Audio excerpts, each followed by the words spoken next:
Assalamualaikum warahmatullahi wabarakatuh. Waalaikumsalam warahmatullahi wabarakatuh. Selamat siang anak-anak. Siang, Siang, Bu. Gimana nih kabarnya hari ini? Alhamdulillah baik. Sebelumnya Ibu presensi terlebih dahulu ya. Aku Intan, ada Ibu Yesa, ada Ibu Legendaria, ada Ibu Syafa'ah, Ardia, ada Ibu Hasma, ada Ibu Hendra. Oke, berarti hadir semua ya.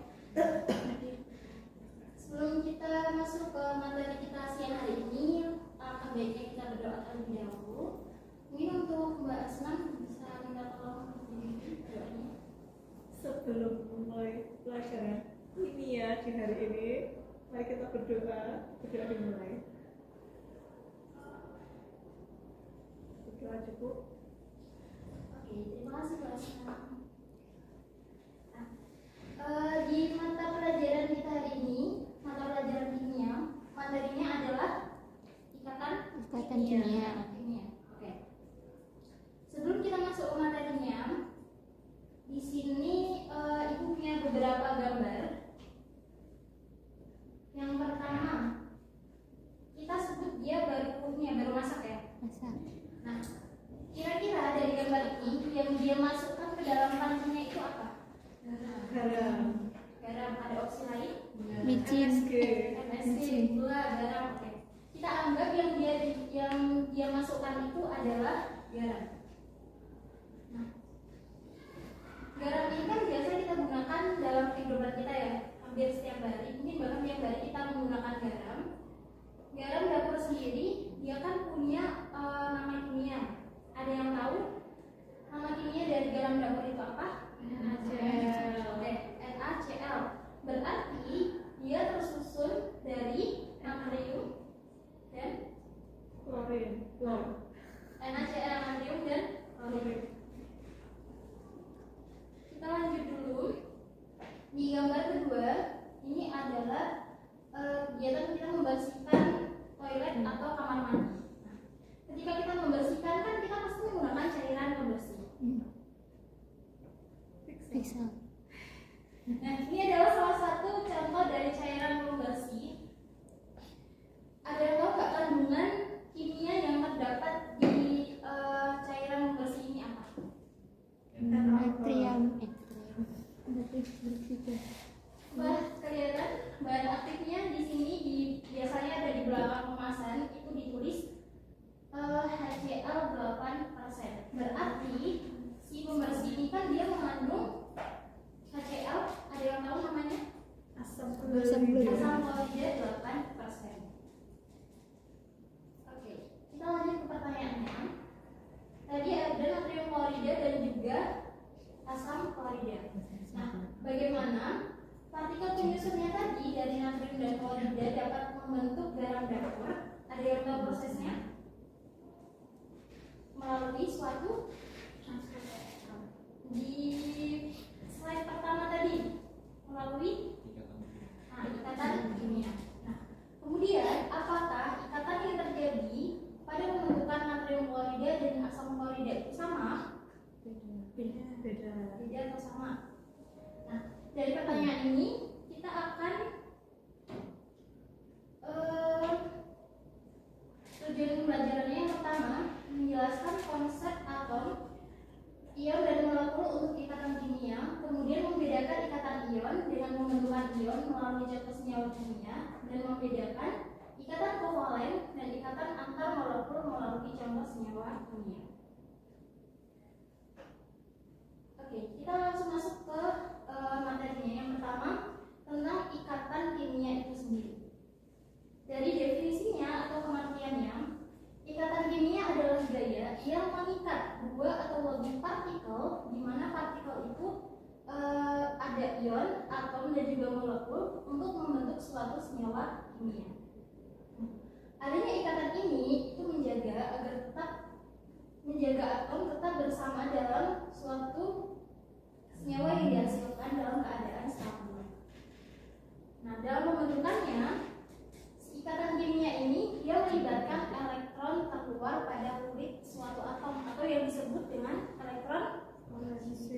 elektron valensi. Nah, kestabilan atom di sini itu kan terbagi menjadi dua, ada duplet dan juga oktet. Masih ingat bedanya duplet dan oktet apa? Duplet itu 2, oktet itu 8. Oke, berarti duplet itu kestabilan atomnya ada 2 elektron. Kalau oktet itu berarti dia 8 elektron. Nah, berdasarkan partikelnya tadi kan ada 3 nih. Ikatan kimia berarti juga dibagi menjadi 3. Yang pertama, ikatan kimia antar partikel ion itu disebutnya dengan ikatan ionik. Yang kedua, ikatan kimia antara partikel atom itu disebutnya dengan ikatan kovalen. Dan yang ketiga, ikatan kimia antara partikel molekul disebutnya dengan gaya antar molekul.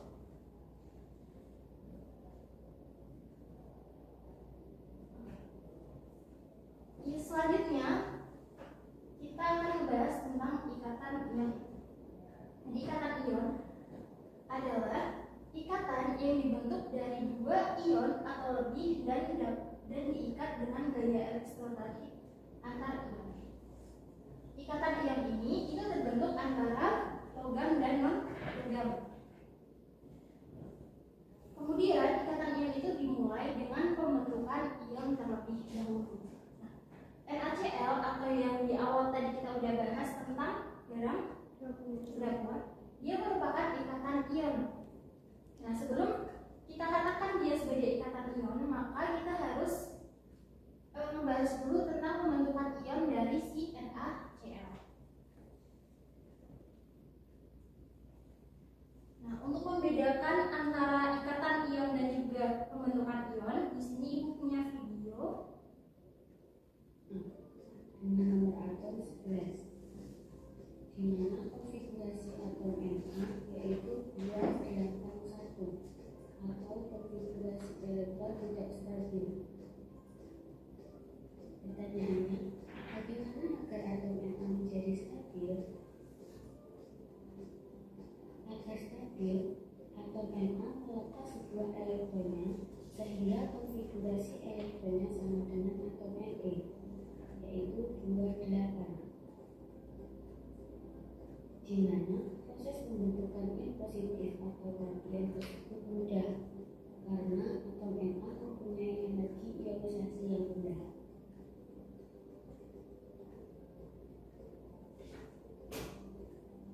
Contoh selanjutnya yaitu Cl dengan nomor atom 17. Konfigurasi atom Cl yaitu 287 atau konfigurasi elektron tidak stabil. Pertanyaan yang sama, bagaimana agar atom Cl menjadi stabil? Agar stabil, cara yang memungkinkan adalah menjadikan konfigurasi elektron seperti Af, yaitu 288, dengan mengikat sebuah elektron sehingga atom Cl menjadi ion Cl-. Proses penangkapan elektron tersebut mudah karena afinitas elektron akan Pauli besar.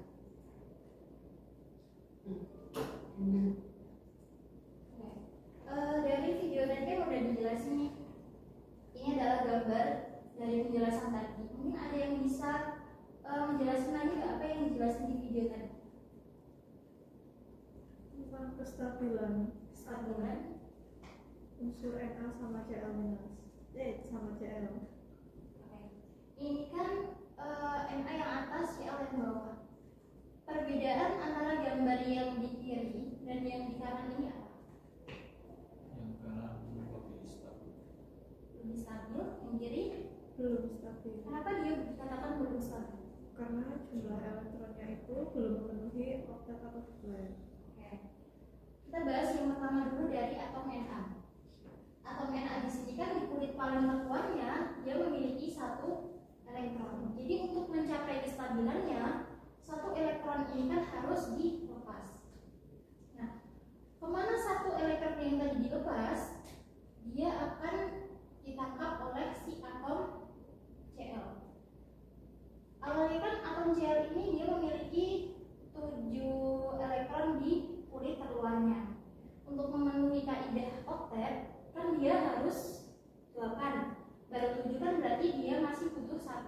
elektron lagi.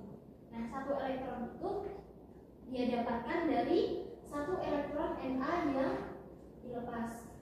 Sehingga di sini terbentuklah ion Na+ dan Cl-. Artinya ion Na di sini, Na+ itu dia melepas satu elektron. Kalau Cl- berarti dia menerima satu elektron. Nah, ikatan ion NaCl itu terbentuk dari ion Na+ dan ion Cl-. Sehingga dihasilkan NaCl yang tadi di awal kita sebut sebagai garam dapur. Oke. Ada yang masih bingung terkait pembentukan ion dan juga ikatan ion? Oke. Kalau tidak kita lanjut. Jadi ikatan yang kedua adalah ikatan kovalen. Di ikatan kovalen adalah ikatan yang terbentuk karena pemakaian bersama pasangan elektron oleh dua atom yang berikatan.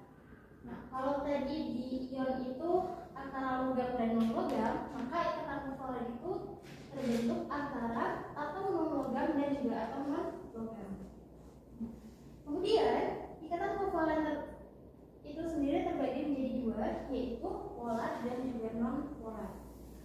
Sebelumnya yang sudah tahu perbedaan kovalen polar dan non-polar itu apa? Ini yang udah baca-baca buku itu. Ikatan kovalen yang pertama, ikatan kovalen polar itu adalah suatu ikatan yang pasangan elektronnya terbagi secara tidak merata antara atom yang terikat. Kemudian kalau non-polar, ikatan yang pasangan elektronnya terbagi secara merata antara atom yang terikat. Untuk contohnya, kovalen polar itu ada HCl, kemudian non-polar itu ada Cl2. Kita masuk ke perbedaannya. Pasangan elektron ikatan di kovalen polar dia itu cenderung tertarik ke salah satu atom yang berikatan. Kalau PI di kovalen non-polar dia sama-sama tertarik, sama-sama kuat tertarik oleh atom yang berikatan. Kemudian ada PEB. Kepanjangan PEB apa? Pasangan elektron bebas. Nah, di atom pusat kovalen polar itu dia memiliki PEB, sementara kovalen non-polar itu dia atom pusatnya tidak memiliki PEB. Kemudian momen dipol dari kovalen polar itu momen dipolnya lebih dari 0. Kalau kovalen non-polar itu dia sama dengan 0. Nah, kemudian perbedaan lain dari bentuk molekulnya. Kovalen polar itu asimetris, sementara kovalen non-polar itu simetris. Beberapa contoh untuk kovalen polar, HCl, NH3 dan KF. Kemudian untuk kovalen non-polar itu ada O2 dan N2. Oke, ini adalah contoh dari ikatan kovalen polar. Tadi kan sudah disebutin tuh di perbedaannya. Kemudian paling bawah contohnya ikatan kovalen polar itu adalah HCl. Nah, bagaimana terbentuk HCl yang dia memiliki ikatan kovalen polar? Di sini sudah ada alurnya, sudah ada keterangannya. Ada yang bisa menjelaskan?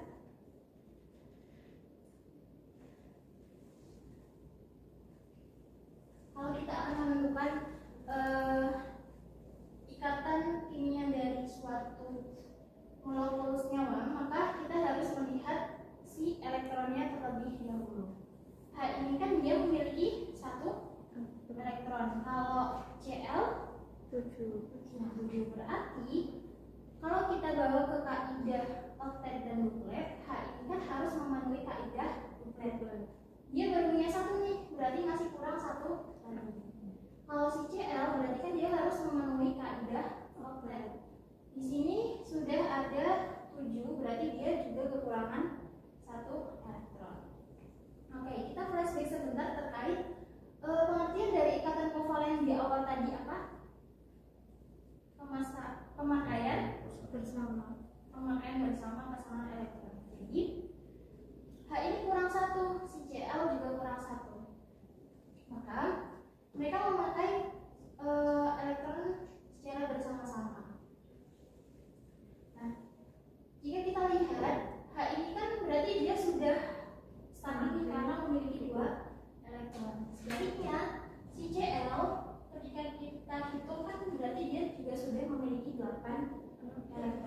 Jadi H ini dan Cl mereka sama-sama sudah stabil. Oke. Kemudian jika kita lihat dari nilai elektronegativitasnya, ada yang tahu nilai elektronegatif dari suatu atom? Kita bisa lihat dari tabel periodik. Nah, jadi semakin ke kanan, semakin ke atas, nilai elektronegatifan itu semakin tinggi. Dan sebaliknya, ke bawah berarti semakin kecil. Ini tadi H sama Cl. H di sini dia memiliki nilai elektronegatif 2,1.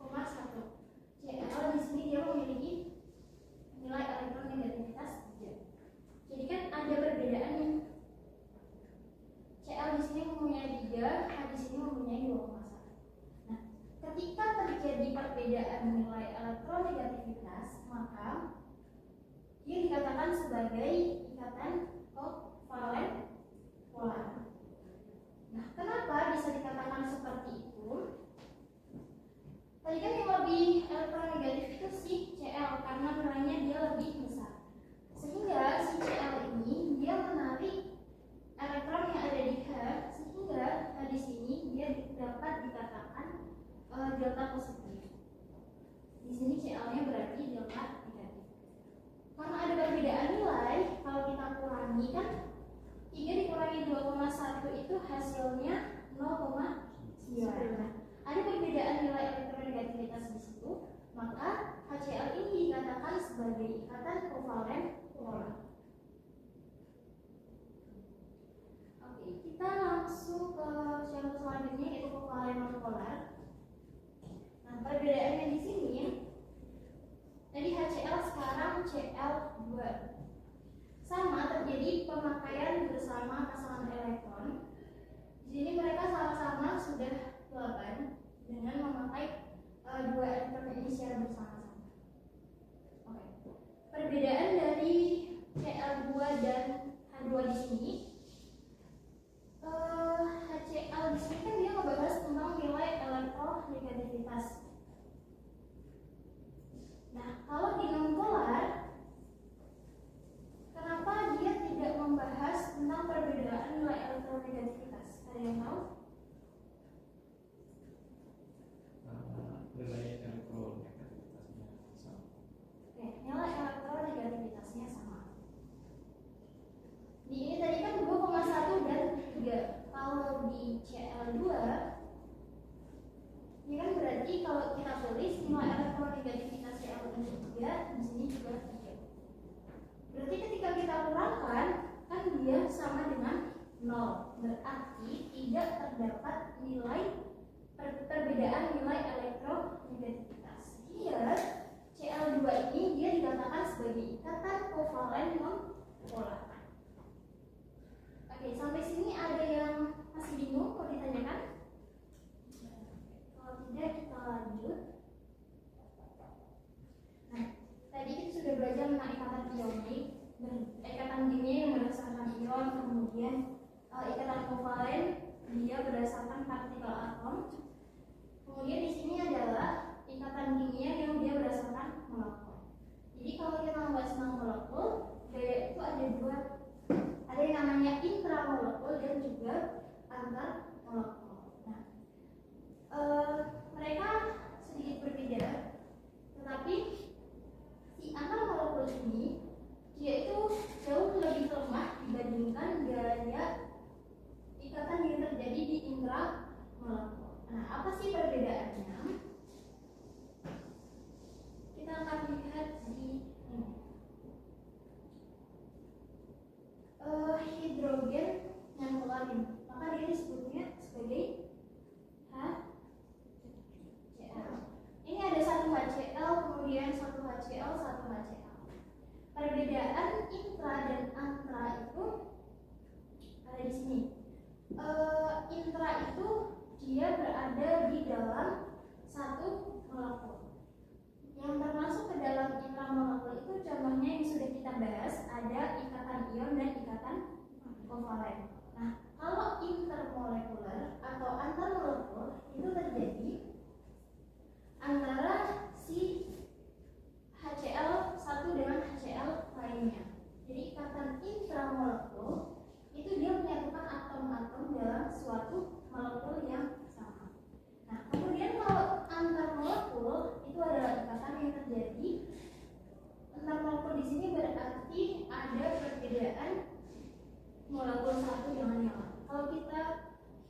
baca dari ilustrasi ini, gambar ini, berarti intermolekul di sini atau antar molekul di sini adalah HCl1 dengan HCl lainnya.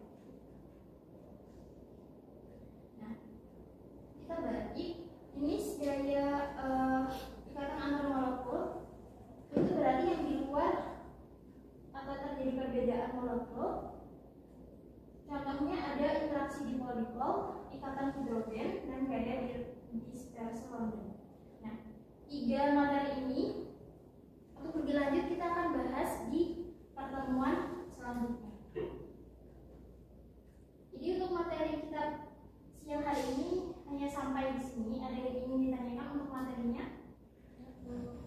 Tidak, kalau tidak Ibu akan lanjut ke OKP.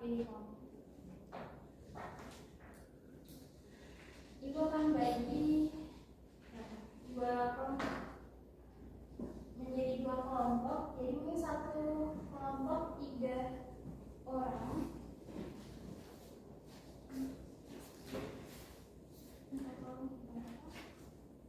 Oke, bisa dilihat di lembar pertama. Di situ ada bacaan. Silakan dibaca dan diidentifikasi bacaannya. Kemudian soalnya ada di lembar kedua. Yang pertama, tuliskan senyawa kimia yang terdapat dalam bacaan tersebut, artikel tersebut. Ada 2 senyawa. Silakan tuliskan senyawa apa dan bagaimana proses terbentuknya. Yang kedua, senyawa kimia yang kalian jawab di nomor 1 itu, kelompokkan dia termasuk ikatan intermolekul atau antar molekul. Kemudian berikan alasannya. Yang ketiga, dari kedua kelompok tadi, manakah yang dia merupakan ikatan ionik dan manakah yang merupakan ikatan kovalen. Kemudian selanjutnya, mungkin bisa cari di buku atau di Google bisa contoh lain dari contoh senyawa lain yang dia memiliki ikatan ionik, ikatan kovalen yang selain yang ada di dalam halaman 1 tadi. Kemudian berikan kesimpulan dari pembelajaran kita hari ini. Ibu kasih waktu berapa? 10 menit. Nanti Ibu minta satu orang yang mengerjakan nomor 1 di depan. Kemudian nanti akan kita bahas di panelnya masing-masing.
langsung bahas dari pertanyaan nomor 1. Senyawa kimia apa yang terdapat dalam artikel tersebut? Kan ada 2 senyawa nih. Ini perwakilan dari setiap kelompok bisa untuk maju ke depan menuliskan nama senyawanya dan bagaimana pembentukannya. Bisa salah satu dulu.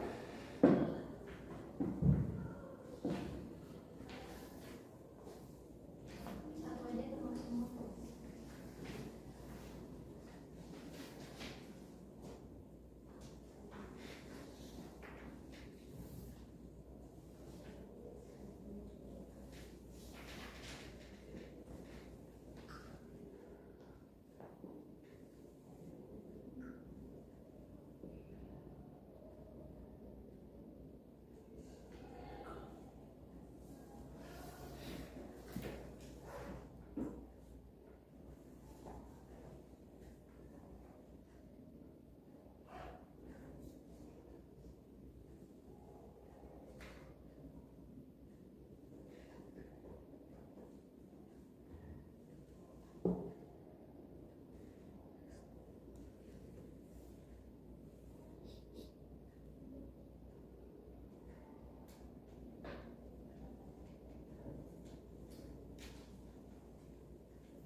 Terima kasih Mbak Tia. Baru 1 senyawa. Selanjutnya ada yang mau lanjutkan?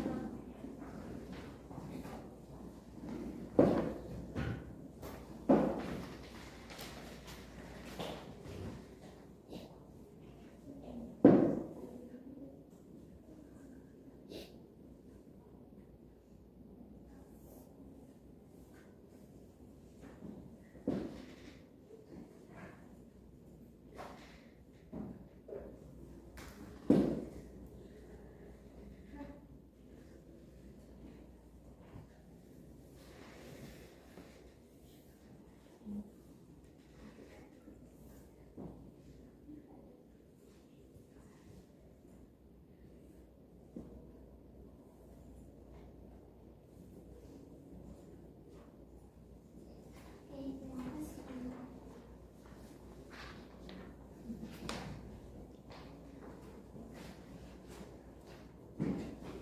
Kita bahas dari yang nomor 1 dulu. Di situ senyawanya MgO.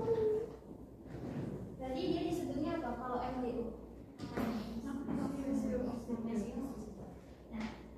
Nah, dia benar yang memiliki 12 nomor atom, berarti konfigurasinya 282. Mg2 plus 2 minus. Nah, berarti dari ini Mg2 plus dan O2 minus yang dia merupakan kation itu yang mana? Oke, Mg di sini dia merupakan kation. O2 ini berarti dia anion. Ketika dia bereaksi maka terbentuk anion. Oke, kemudian ada yang sama semua atau ada yang salah untuk jawaban yang dari magnesium oksida? Sama. Oke, sama. Kita lanjut. NH3 apa namanya?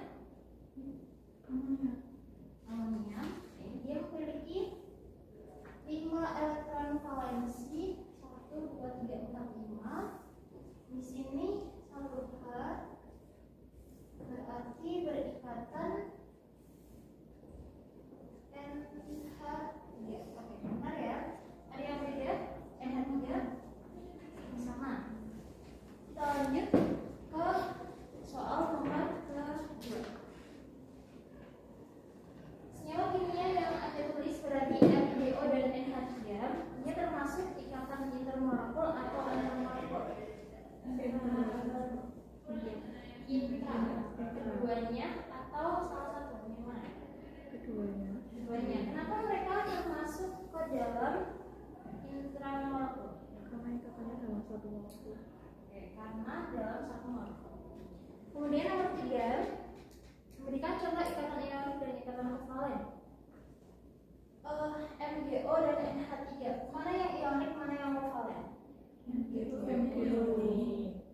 dibanding NH3 kovalen.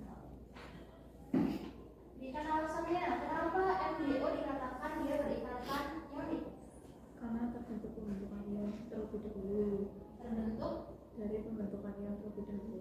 terbentuk dari pembentukan ion Mg2+ dan O2.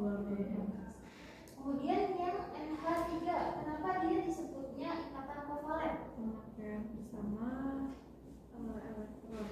Pemakaian bersama elektron berarti pemakaiannya itu kan ada di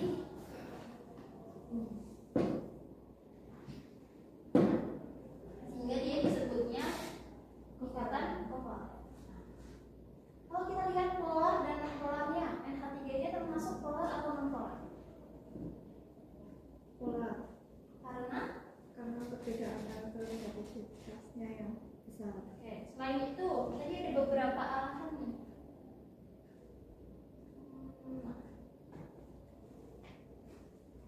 Alasan yang mana lagi? Atom pusatnya ada Pb. Atom pusat di NH3 ini si N atau H-nya? N. Nah, pasangan elektron bebas itu kan yang dia Tidak berikatan. nah di sini, maka dia disebutnya sebagai kovalen Polar.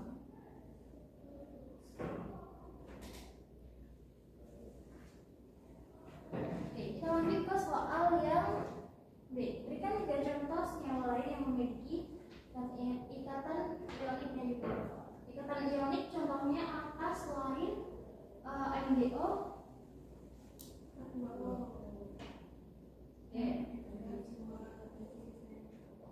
Cl2 dan yang kelompok belakang, apakah jawabannya sama atau berbeda? Sama.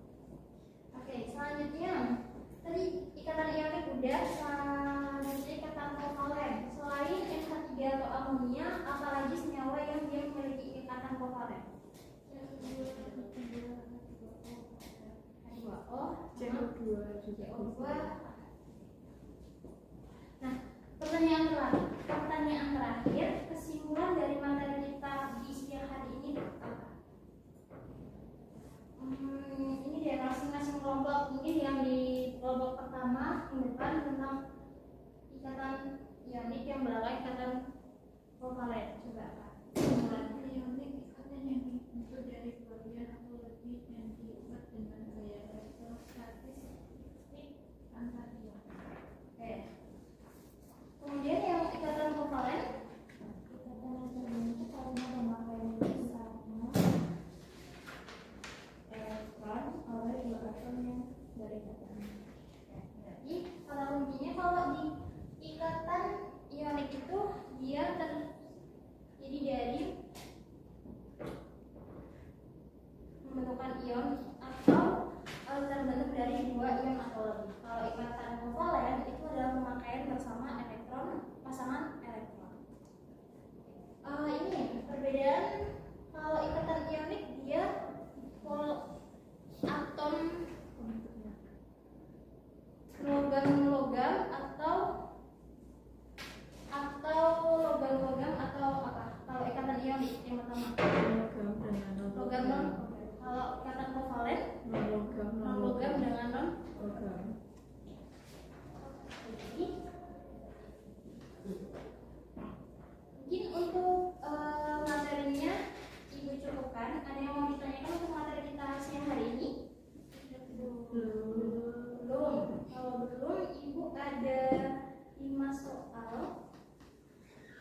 mohon maaf